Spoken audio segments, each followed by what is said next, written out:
PodcastOne.com presents Back and Forth with Shawn and Larry King, where a TV and radio icon and his multi-talented, beautiful, and much younger wife interview celebs and newsmakers and pull back the curtain on what goes on in their home life. Now, here's your hosts, Shawn and Larry King. Welcome to Back and Forth with Shawn and Larry King. I don't know why I'm so excited. I'm just up today because we tape on Wednesdays, but we're taping on Friday, and I'm looking forward to the weekend. What did you I don't know eat for why breakfast? I'm being an announcer. You know, when I wanted to be an announcer, I'll tell you the truth. When I was a kid, I used to go around to radio studios. And I worked at a place called AMC Marketing. I was a mailboy.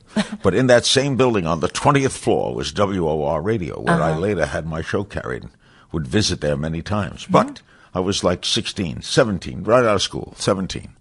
I would go to the top floor. They had an elevator operator, where WOR studios were. Get in and go into the next elevator and say to the elevator operator, "Main floor, please." And you would put your hand up on to my your ear, so he would think I was one of the announcers. I always wanted to be an announcer. And my question is, does that guy remember little Larry Zeiger? Maybe he does. Or he's telling a story right now about some kid that was a delivery boy who used to ride the elevator and pretend. Gary Owens does the greatest takeoff of all on Leffen. When he put a hand on the ear, that's what the old radio announcers would do that. Yeah. You get a better sound when you don't have the earphone. You put your hand over your ear, then it's your own. Yeah. Hi. And I can. Oh, let's do it. Let's do a little bit if we were doing a sex talk. No, advice to the lovelorn. We'll do this quick. All right. Go. Hi, Mrs. King. My name is Joseph. I live in Altoona, Pennsylvania. Nice to meet you, Joseph. And I have a problem meeting girls. I'm 26. I've never been with a woman. I'm not bad looking. I'm a file clerk. And I have a part-time job at a grocery store, but I can't meet girls. Do you have any? I know you're beautiful. You wouldn't look at me. I saw your picture, but do you have any advice you could give me? My name is Joseph. Please call me Joseph. Joseph. I think I'm in love. Yes. Do you think it has anything to do with your voice? You think my voice is weird for girls?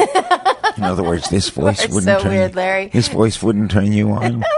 Really? Well, I have another voice. Yeah? Hi, Shawn. Well, now that's another story. No, I never used that voice. I'm afraid it would be too. Joseph, you're in business. Today we have a difference of opinion. And maybe you in the podcast audience can solve it. Or maybe an auto mechanic walking down the street can solve it. Yes. When I first drove a car. Yeah. The auto mechanic said to me, remember, when you have the air conditioning on, when you park the car, turn the air conditioning off before you turn the ignition off because it still draws off the battery. You said this morning, I get angry when the car's air conditioning is turned off when I start it because I can't get it started up right away. No, that's not what I said. But I'm paraphrasing. I'm glad you said what did you say? I said. What I said, we got into the car and it was hot. I'm wearing a sweater. And it's sunshiny here in California today, and the car was boiling hot. And we're driving, and we're not normally in this car. I'm not normally in the car that we were driving in. So I couldn't figure out how to turn the air conditioner on, and I was getting frustrated because I get claustrophobic and can't breathe. And, when you're... This was after half a block. Yeah. It was after half a block. And there's such a thing called a window. No. Okay, never mind. Okay. No, but I just said there's no reason to turn the air conditioner off when you turn the car off. There is no reason. And you told me that you're there is mechanic. A reason. No, Larry, you know what? Think about it. Okay, it draws off the battery. How old were you when this mechanic... 21, 22. Right. It was just 60 years ago. And how old are you now? 60 years ago. You think they've made improvements in cars since then? I don't think they made improvements to the point of what draws off the battery. For example, I want to ask you a question. Leave the lights on your car tonight. That's a different story. See if why? They made no improvements in that. No, Larry, you turn the car. Are you serious? Wait, gang, everybody that's listening, you need to know that Larry is the most mechanically challenged person I know. I am. I know. So, but I can listen to a rule. Yes, but that was 60 years ago. I'm mechanically charged. But if someone tells me, hit that switch and the light will go on, I can do that. Okay.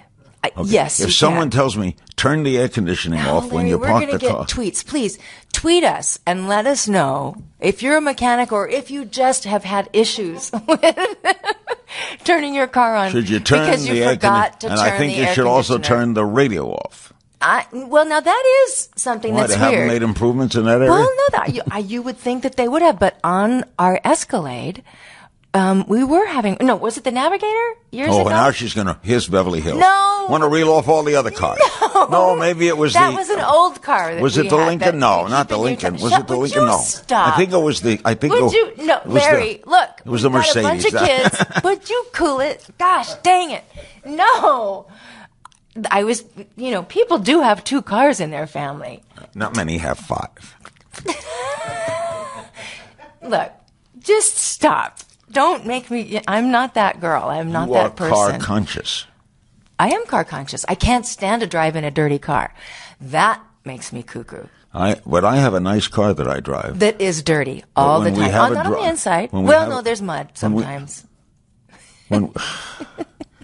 One day I will dominate this podcast. That will be the day when she doesn't show up. Go ahead, Larry. She'll probably call in. I'm not dominating. You're not dominating? No. I thought I would dominate this broadcast. I plan to dominate this. What? I've been turned down on the air conditioning, turned down on this, asking the podcast listeners to tell me I'm wrong. No, I wasn't asking. I was asking just for opinions that you can say that Larry's right. You can say Shawn is right. By the way, Larry's Twitter handle is @KingsThings, and mine is @ShawnieOra, ShaWnieOra. King's Things is pretty easy to spell. Is that one word, King's Things? King's Things, one word. It is? Yeah. I don't know because I don't go to my own. Yeah. Well, yes, you do. When do I don't dial my own? Oh, you just hit the button. Yeah, I don't have to dial it. No. First of all, you don't dial a Twitter. I'm getting to be a little ticked. It's starting to be. I look forward. I love you, Larry. Here's why this I wonder. This is all said with deep love. I wonder about my masochism in this way. Why do I look forward to this every week? I don't know. Why do I look forward to it? When I'm by myself, no one attacks me and no one. Am I attacking you? No, for example, I drove myself this morning. Yeah. And you know what? How many people? I turned the air conditioner off when I stopped the car. Had you been with me, I would have been wrapped for that. I wouldn't have even noticed. I don't know what you do when you turn your car off. You don't know. You notice everything when I drive. Stop here. Stop there. Make a left there. I notice when you're about to run into somebody. That I notice. You are a backseat driver. I notice when you go over the middle line. I notice that when you do that. And I notice when you run a stop sign. I have a confession to make the other day. I made a U-turn on our block, and I turned around, and I hit the curb. Really? I was with Cannon. I hit the Shocking. curb. I hit it pretty hard. Yeah? So Cannon says, wow, that's a first. Cannon says, I bet the curb, I bet the car, will you let me speak? I bet the tire's destroyed. That was his word. Cannon so he went out and that. he looked at the tire and he says, it looks okay. Daniel, our friend and driver, took the car in for its 15,000-mile checkup, and he gave me the whole thing, cost nothing, we're under the warranty. Right. And he says, oh, by the way, your bumper fell off. No, they took out the inner tube of your tire and put it in water to see if because the tire was low. Oh, really? And I says it may have been low because I hit the curb. Hit the curb going 40. But I didn't think modern tires had inner tubes anymore.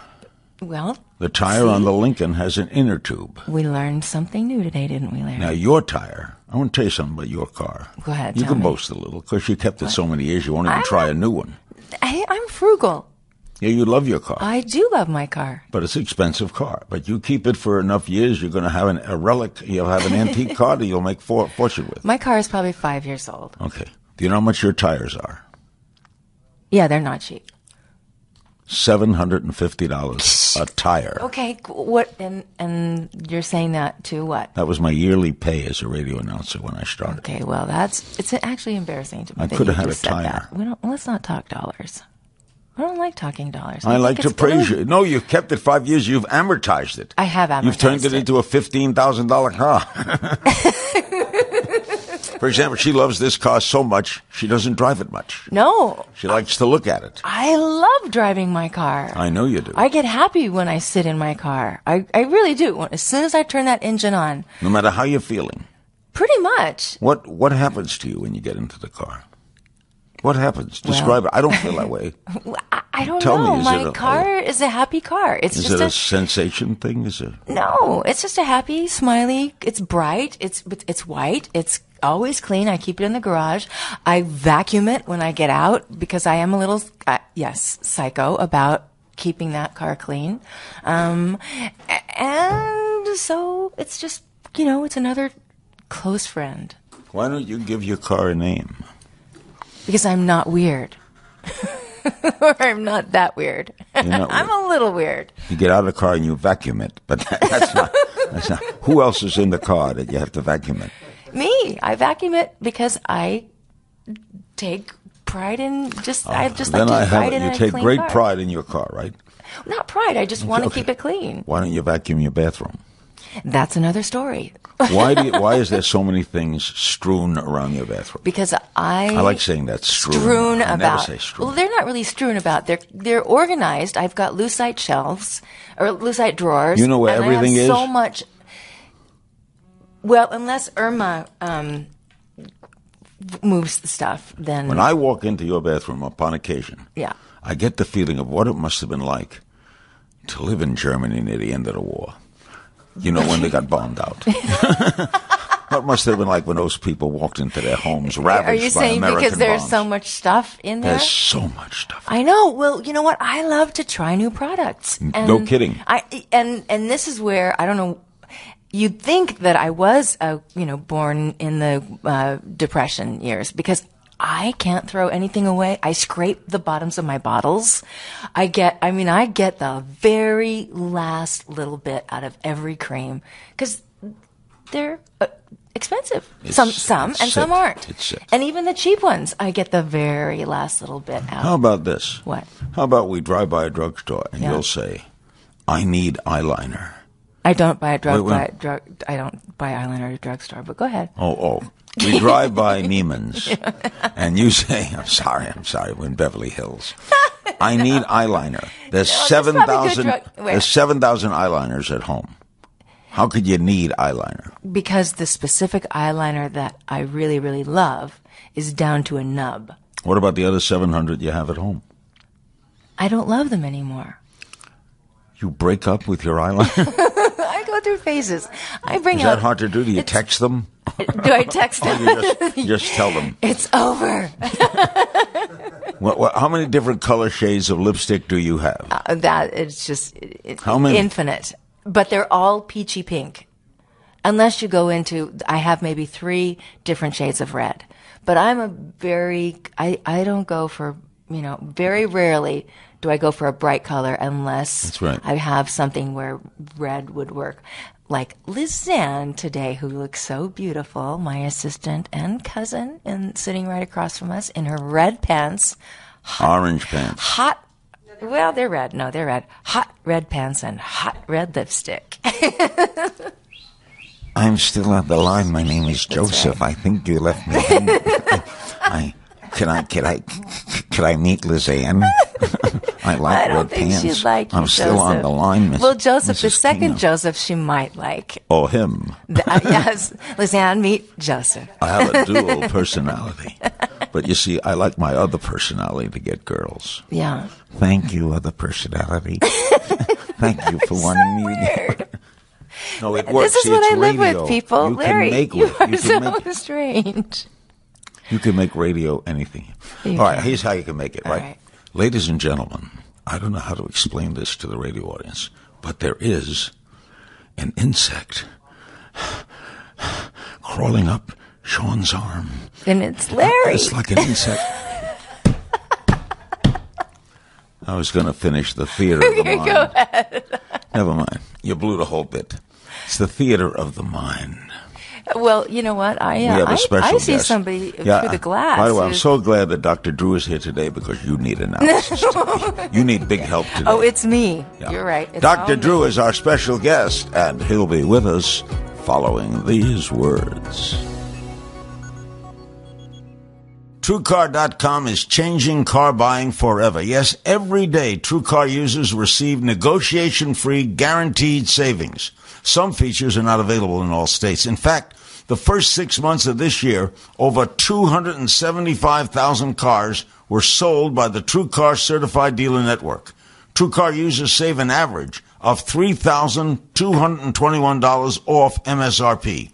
You know, when you're ready to buy a car, just follow 3 easy steps. First, go to TrueCar.com. Find out what people paid for the car you're looking for, and then register at TrueCar.com to see upfront pricing information and lock in your savings. Third step, simple. Just print out your TrueCar savings certificate, take it to the TrueCar certified dealer for a better, hassle-free car buying experience. And remember, every day TrueCar users receive negotiation-free guaranteed savings. Save time, save money, and never overpay. Visit TrueCar.com today. That's TrueCar.com. Hello? Hi, it's me, Ross Matthews, America's Gay. Listen, I get it. Life is hard. Okay, we all struggle. Boyfriend problems, girlfriend problems, job problems, life problems. Which TV show to watch? Honey, I get it. You need help.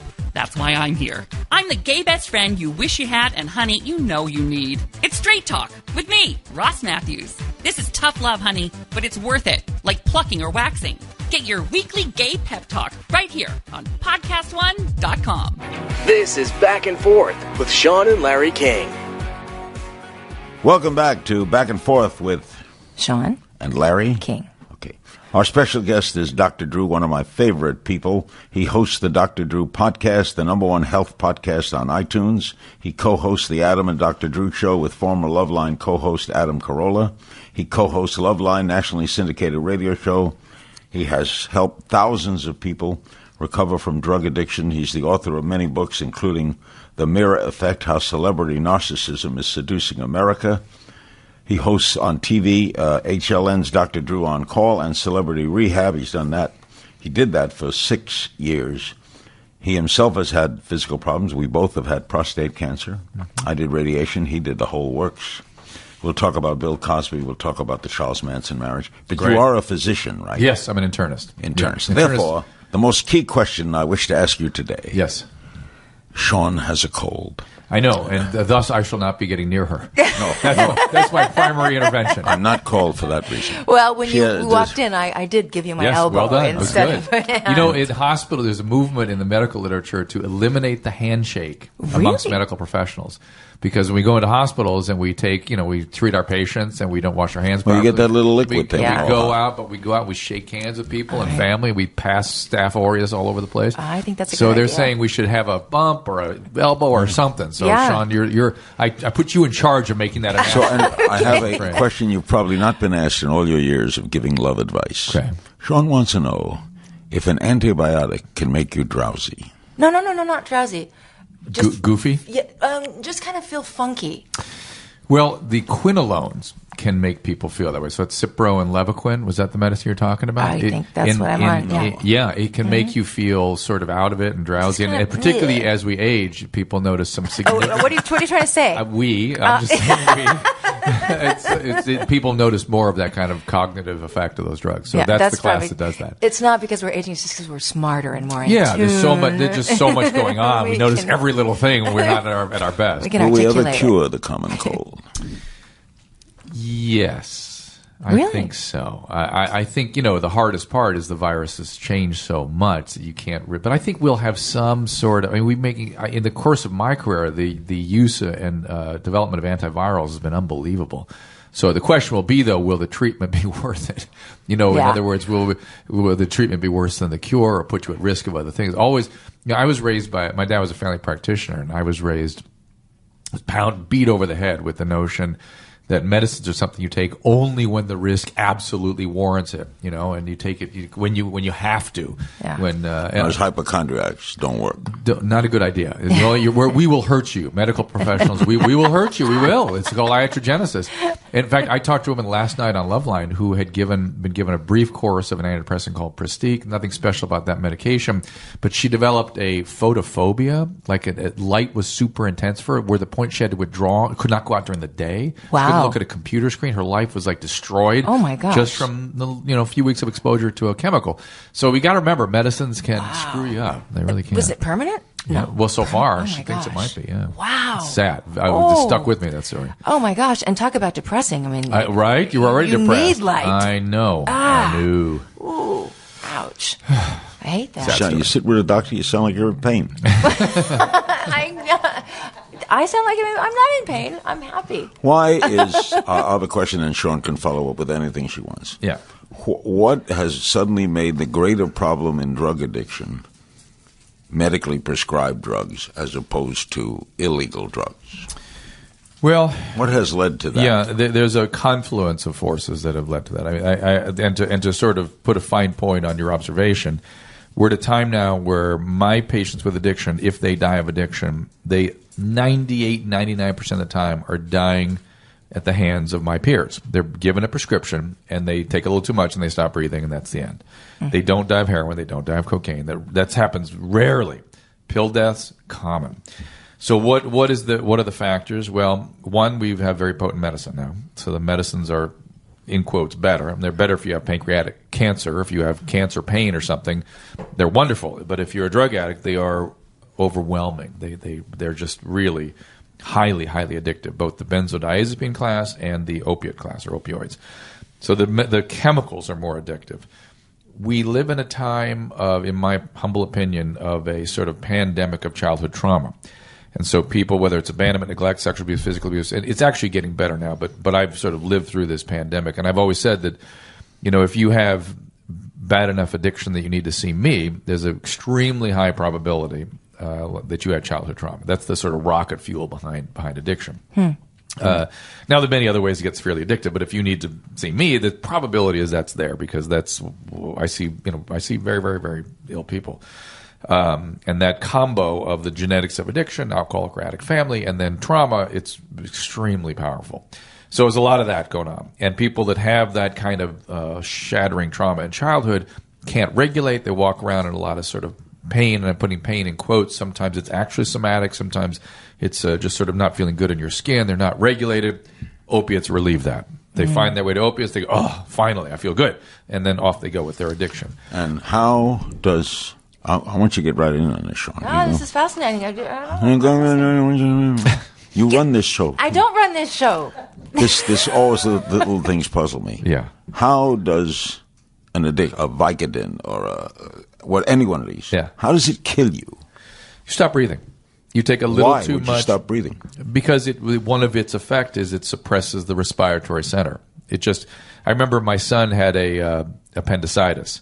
And he woke up in extreme pain, and they kept giving him morphine, and he'd stop breathing. We'd have to shake him. We'd go, Douglas, remember, come on, wake up. We breathe. We had to do 2 hours of that. Wow. Because if you use just a little too much opiate, you stop breathing. I mean, that's the nature of that drug. Scary. And if you add the benzodiazepine class, which is the Valium, Ativan, Klonopin, all that stuff, to an opiate, that is amplified. That particular effect is highly amplified. And if you're drinking alcohol or whatever else, that's it. You're going to be in trouble. Wow. Yeah. It's tough.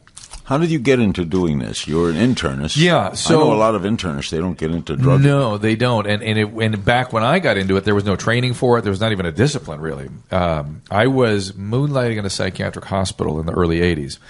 And, sort of the young new internist in town, and was asked to see all the sick patients. I was really good at the more ill, the better for me, as far as I was concerned.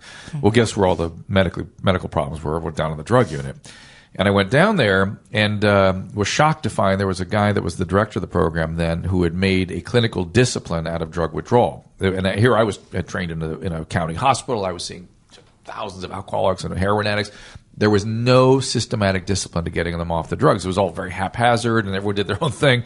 And here was a guy that could really do it. So I thought, I got to learn that, because I see all these people. Mm-hmm. And I still didn't understand addiction at all, but I understood, withdrawal. And so I got good at it. And then a lot of people were asking me to see more addicts because I was so good at getting them off the drugs.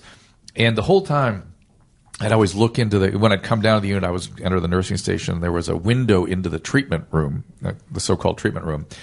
And I always look in there, the 12 steps are on the wall, and I just go, what is that BS? And those goofy, that's not real medicine. Come on now. I do real medicine. I take them off drugs. I use medication to get them off things. And then I witnessed a couple of people across the course of a long treatment, and I watched these young people go from dying, I mean, they were dying, to freaking amazing. And I thought, wow, what was that? What is this? What just happened? I want to understand that.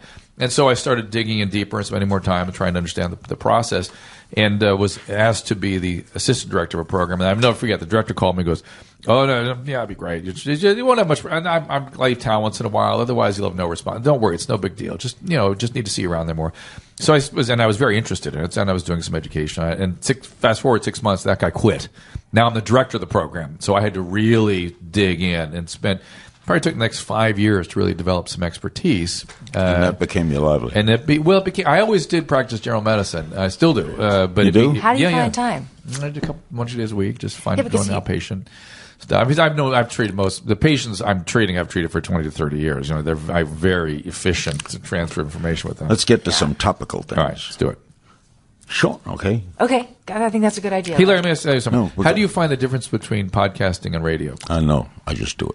Because I think you're particularly suited for this medium. I think whenever I do, and Shawn, I hope you understand what I'm talking about when I point at Larry, because there's something about the long form interview that really is good on podcasting. Yeah, and you always did that. I like to dig into that. I hate 5-minute interviews. Yeah, when I do a podcast interview, I always think about you and Howard Stern. Strangely enough, and Howard very good, recent Howard. The new Howard. Yeah, the Howard after psychoanalysis for 12 years. So he does an amazing job. Such a different person. But you and he, that is podcasting, in my opinion. I love to get into it. Yeah. She used to do short interviews when she was did a show on a network, and a 5-minute interview is harder than an hour. Oh, for Much sure. harder. Well, for maybe how do you break it all down? Because I'm thinking of 100 you have things a I million want other to questions. ask. Yeah. So we had a list here of things current. Yeah.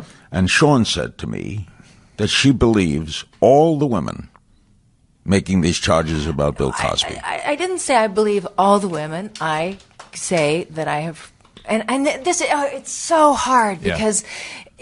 We've been on the other side of accusations, rumors, and particularly on social bits media. Of it's truth. Crazy. Social media doesn't. The truth begs no alternative. They just what people say it is what it is. Right. I know Bill a long time. I've interviewed him many times. I spent a lot of hours with him. I did in-person appearances with him. I did a thing with the police department in Washington. We did a great thing together. I was at a home he grew up in. So I have a lot of empathy for him. Yeah. But you did say that all these women can't be wrong. But before you answer that, Shawn, I just want to put a focus on what you just said, which is what makes me sad. One of the things that makes me sad about the whole thing is he has done a lot of good work. Yes. And that's all people just forget that. Like that doesn't ever exist. Yeah. It's crazy. You lose the whole person. Yeah. And the whole person has done a lot. Yes. You're really either all good or all bad. Right. Yeah. Crazy. So primitive. He is being demonized right now, but he probably did some bad things. Maybe there's some pretty bad stuff. There could have been some. And I was Shawn. What would possibly motivate? I don't know about all, but what would possibly motivate women before the frenzy, at least, right, to do this? And I've interviewed a couple of them, and they've been very clear. Like, listen, it was just it was the right time. It was an opportunity. One woman was in recovery, and she'd been telling her story at meetings for a long time, and she thought that she could support other women who've been through things like this, and it was sort of a day and a time to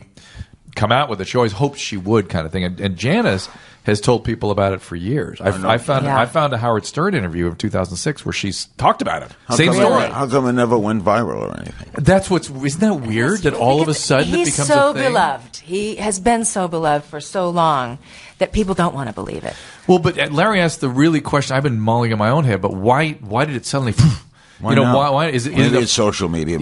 It's social media for sure, but is it a function of how aggressive people have become on social media? So crazy. Another question would be, why, this puzzles me, why would someone with all that ability and comedy is a great aphrodisiac. If you can make women laugh, you're halfway home. Yeah. Why? The only reason I got her was making her laugh.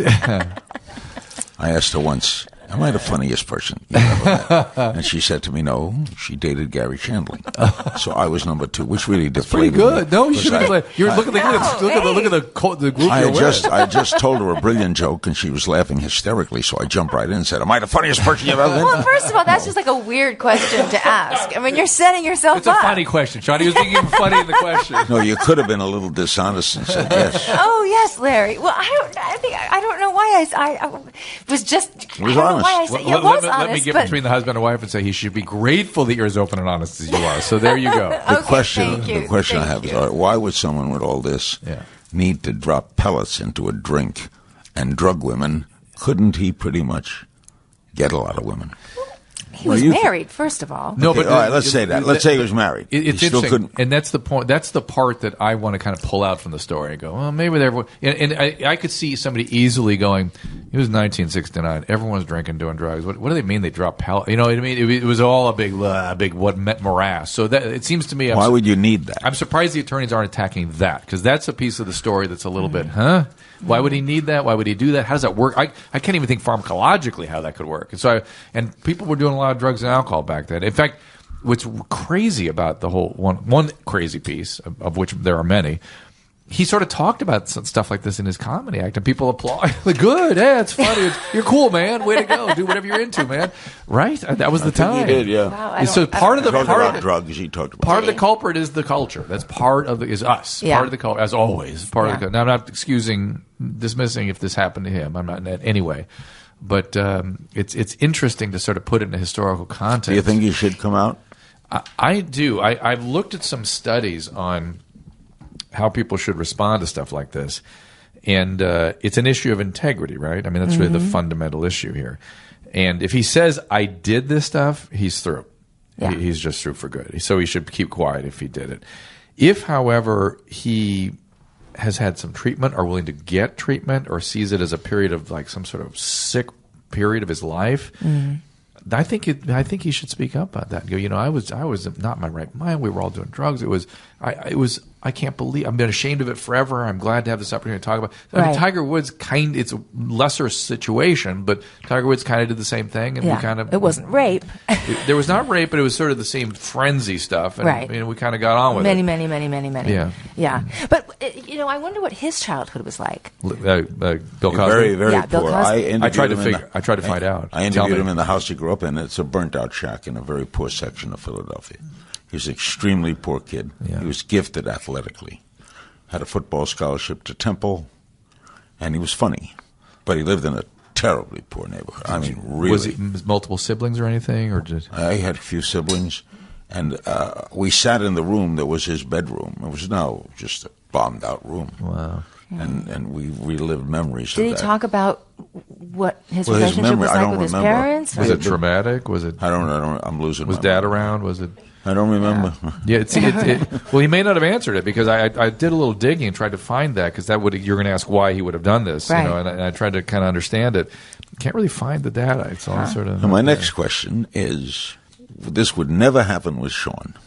What's that? Why would a beautiful woman marry an inmate? No kidding. Yeah, I know. You would never do that, Shawn. Unless it was you. Oh, see, she knows the right thing to say, Larry. You may be second to Shandling, but she knows the right thing to say when it comes to Charles Manson. I've interviewed one of the Menendez brothers' wife.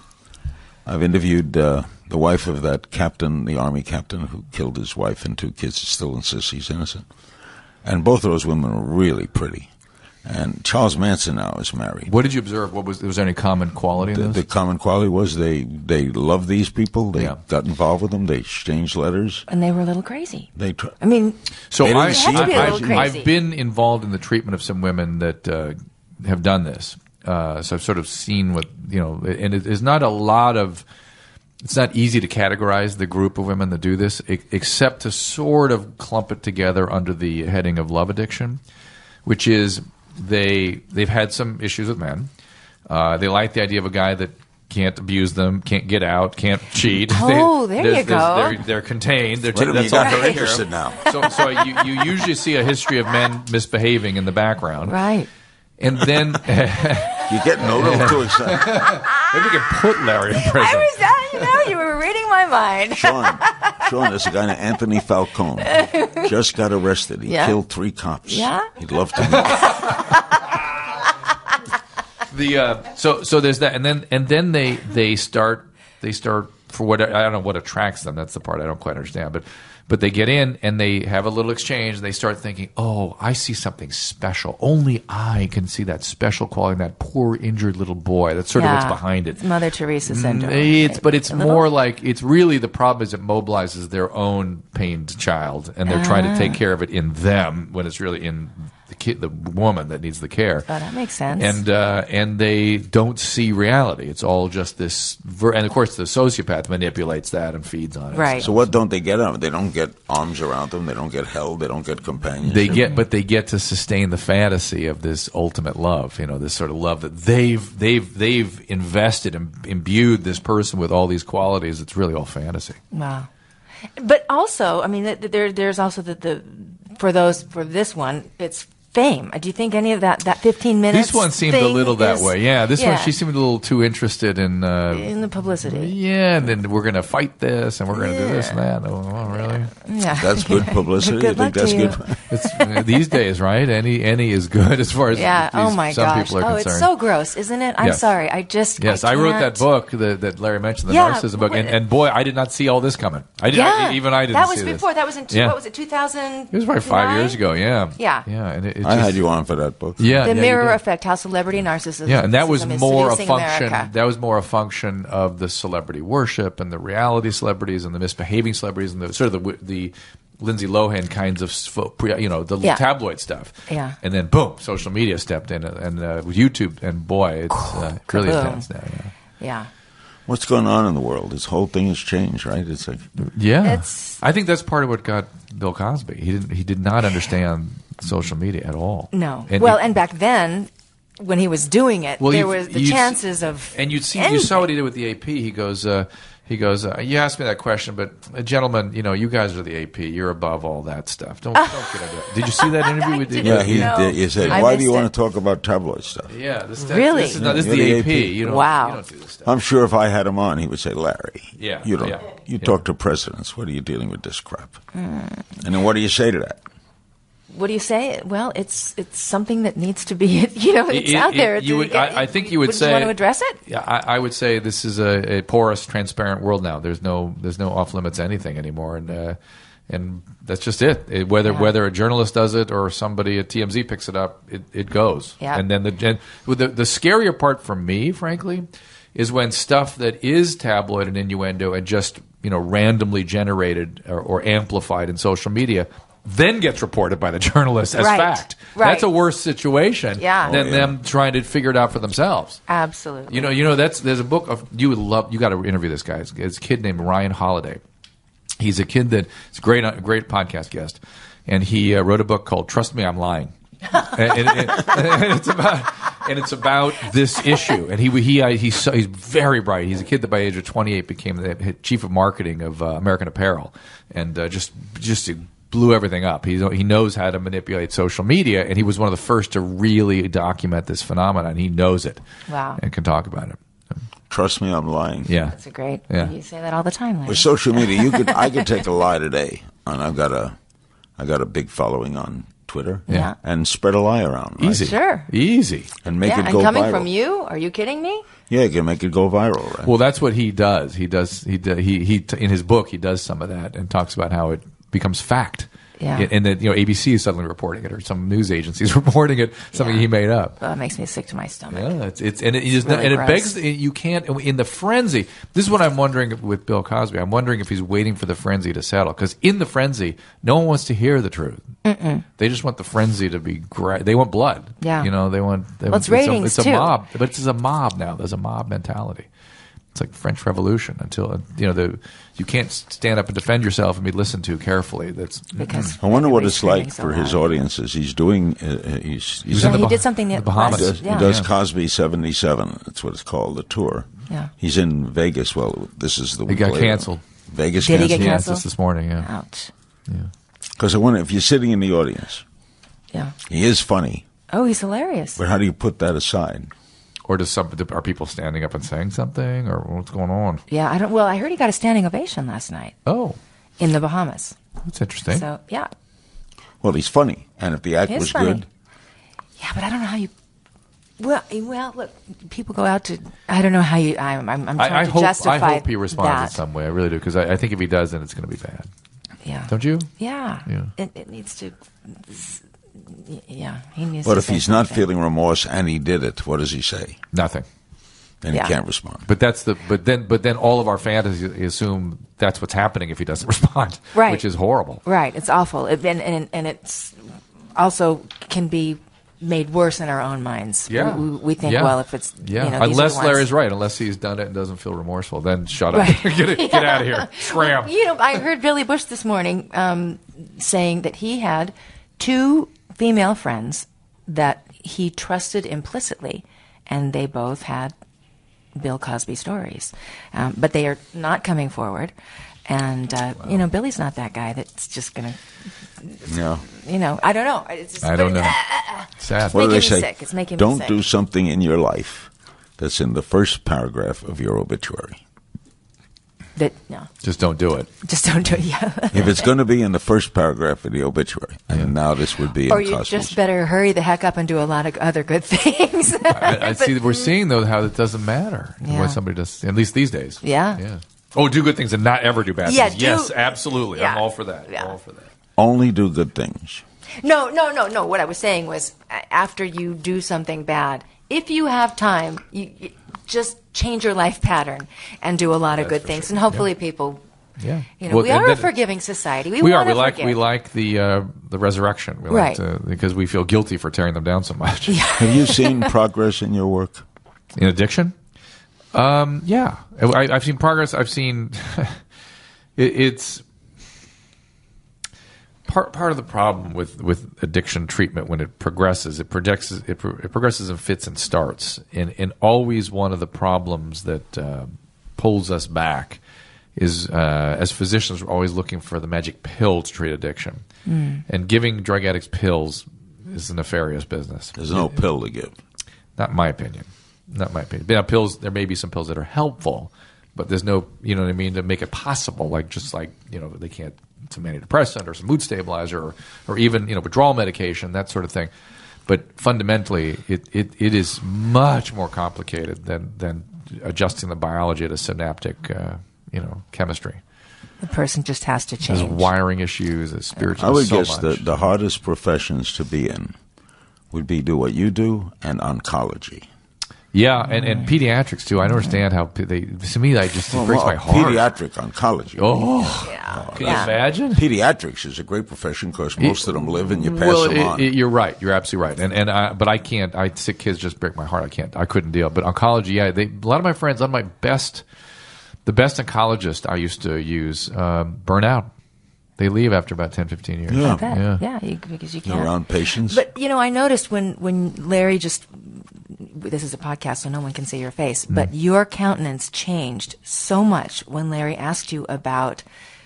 What was the question? Oh my gosh, my brain just caught on fire, and I just lost the question. But about You see progress. Yes, do you see progress? Oh. And Well, but because you I'm empathize so much. I'm How do you separate? How do you get out of that? Just like the oncologist and Well, there's many different things I want to say. One is I was kind of holding my tongue because I'm frustrated with somebody. because the real work is hard. The real work is you do have to go in and deeply empathize with people that don't trust. And you have to help them enter the frame of closeness because it is other brains, it's other central nervous systems that heal the addict. That's ultimately how we grow and develop is in interpersonal context. I think, to me, that's the magic of life is what goes on between and amongst people, not in the individual skull. And nowhere more vividly than an addiction. So I have to get them into the frame. And they've been traumatized. They're afraid of it. They want to use drugs. They don't want it. They're not interested.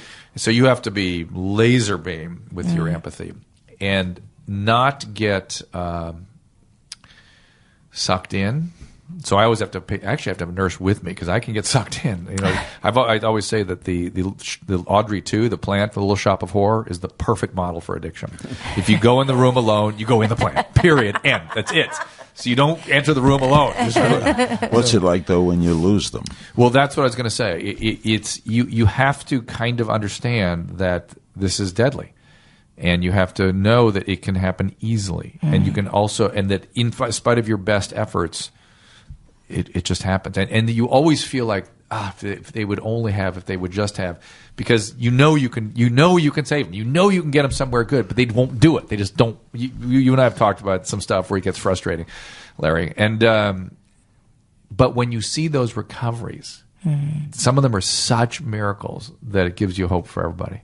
I mean, I've literally kicked people out of treatment. I've been just out of my mind with them, and just people have disrupted my unit and hurt other patients, and I get them out of there and just scram, go use drugs. we refer them to other places, but my feeling is like just get out of here. I can't.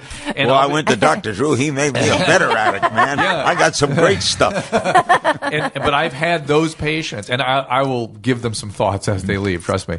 And I've had those patients walk up to me at events and things and shake my hand. I can't even recognize them anymore, and they go, I'm in my third year of training as a psychologist. I want to tell you thank you. I was not ready to hear what you were telling me at the time, but it stayed with me. Wow. And when I was ready, your words resonated, and now I'm going to be a psychologist. Wow. You just go, I can't wait to get back to my work. Yes. I want to get back and help more. You are truly one of my heroes. Well, thank you for and doing mine. it. And mine. You give me chills. Absolutely. Thank you. It's very sweet. Dr. Drew, a man among men.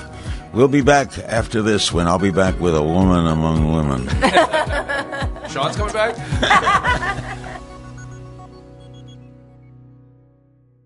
With the holidays right around the corner, there's only one place to go for all your shopping needs, and that's Amazon.com. Amazon helps support the podcast and keeps it free by offering the show a small commission, which keeps our lights on and keeps us coming to you for free. So, by the way, I think everything on Amazon. The next time you purchase something from Amazon, go to podcast1.com and click on the Keep It Free banner located on the top of the homepage. Click on our show banner and you'll find Amazon as well as other sponsors that help support this program. You can even use our Amazon banner if you're located in Canada or the UK. Again, that's go to podcast1.com. Click on the Keep It Free banner to support Amazon and all my wonderful sponsors that help make this show possible. Thank you, and now, back to the show. We return now to Back and Forth with Shawn and Larry King. We're back with... You said you'd pick it up, Larry. Well, I did. We're back with Back and Forth with Shawn and Larry King. You know, I want to tell you a little lesson. You're doing great on radio. You're really funny. You're very observant. You have a great voice. Thanks, Larry. But how do I explain this? Pauses don't work. You know what I mean? In other words, they're listening. But on television, you can pause and they see you. I was doing it just to bug Some you. pauses work. Jack Benny with Yeah. your mother, your money, or Yeah. your life. Yeah. That worked. Yeah, but that other pause didn't work. So when I was doing a thing before you Yeah. so interrupted me, I was talking about the theater of the mind. That I could be the caller Joseph with the mild voice and then the sexy voice. You could do it any way you like because it's the people listening. That's right. It going into their mind. So when I said there was an insect, if there's background organ music, it's an insect crawling up her arm. It has 2 green eyes and a brown one. It has brown lava coming from its nostrils. It's going up her neck and she doesn't see it yet. She's not aware of it yet, but she's starting to feel something. What's that? What's that? We'll be back after this message. See? You can't beat that. You can't top that. And that's what you have. I could probably top it. We hope to get your answers on turning off the air conditioning when you stop the car. That's right. I want a mechanic to tell us. It's just... It seems bizarre to you, but it happens to sound right No, to me. Larry, it's just old. It's just old. So let's go. Let's move on to something else. Okay. Go ahead. Rap me. What? Rap me? Well, you say I always rap you, so I'm I want to thank you for leading a it. wonderful birthday gift. You're welcome. I've been carrying for years my little brown bag. My black bag. I never check luggage. I don't trust airlines. Right. I remember the Henny Youngman joke. He goes up to the airline counter and he says, I want you to send that bag to Cleveland, that bag to Paris, and that bag to Beijing. We can't do that. Why not? You did it yesterday. Okay? So I don't trust airlines. So I carry my bag. If I have to carry my suits, I carry it. Uh-huh. So I've always done this. And it's my little bag. I put my books in my bag and my underwear. And if I'm going to New York, we have our clothes there in New York. Right. But Shawn got me a wonderful gift from Toomey. Well, we opened it on the air last week in our podcast. You see how I remember? Okay, folks. I want you to listen. I want you to take care of me. Okay. We did open it on the air last week. It is beautiful. I'll be using it to go to Atlanta in 2 weeks. But it's going to be, I know you are going to stress about transferring the contents. Oh, yes. There'll be the exchange. No, I know. I'm going to have to do it alone. I don't want you hovering over. Don't hover. I will open it. It's going to be that traumatic. And the first time that the zipper doesn't roll, I will curse you. No, those zippers were all great. Okay. I got to learn where I put the books. You know what, Larry? I'll hold your hand. I will help you because I know how these. Well, your father gave me a wonderful gift where I could put my little shaving stuff in a separate little kit. We spoke about that, which is the same color as the thing. Mm-hmm. We spoke about that last week. Hey, I want to tell you something, Ray.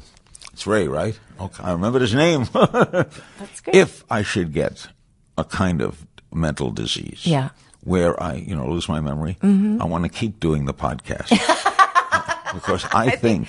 I'll tell you what it would become: the #1 podcast in the world. As we begin with, welcome to Back and Forth with Shawn and Larry King because he can't remember the name of the show, right? Who are you? No, it can't miss. It can't miss. This show would be a big... Can I tell a story about what happened the other day? Because you obsess about your memory, which is so absurd. Because you come up with the most random details from 1,000 years ago, and you also I know what you're going to say. No, I know you're going to say that you have short-term memory, whatever. But that's everybody. That is so normal. Your doctors have said it. Look. So cut. So what story are you going to tell? So Cannon, our youngest, is petrified that Larry is going to get Alzheimer's because Larry's constantly talking about it. So do you remember what I said to him the other day? He was worried about how we're going to live, how we're going to survive. What did you say, Shawn? I said, Cannon, you don't have to worry about Daddy at all because we'll just put a teleprompter right in front of him. And for those of you that don't know what a teleprompter is, it's on the screen. Oh, Shawn, they know what a... Not everybody knows. You really think that... Larry, not everybody that's listening to this is in Hollywood. Okay, Shawn, most people know what a teleprompter is. However... It convinced Cannon. He now thinks I'm walking around with a teleprompter. A mini teleprompter. And he doesn't trust me all the way. He still fears. I'll tell you why. Why? He called me this morning and said, "Will you please pick me up today, just you and me? I want a little daddy-son talk on the drive home." Okay. You make him sound like he's 3. He's 14 years old. I can't get through a sentence. And then he called me back in 10 minutes. Did you remember to pick me up? Yeah, I remember. Yeah. Okay. But I want to tell you something. I'm beginning to get a little ticked. At my wife, the critic. What? You are a critic.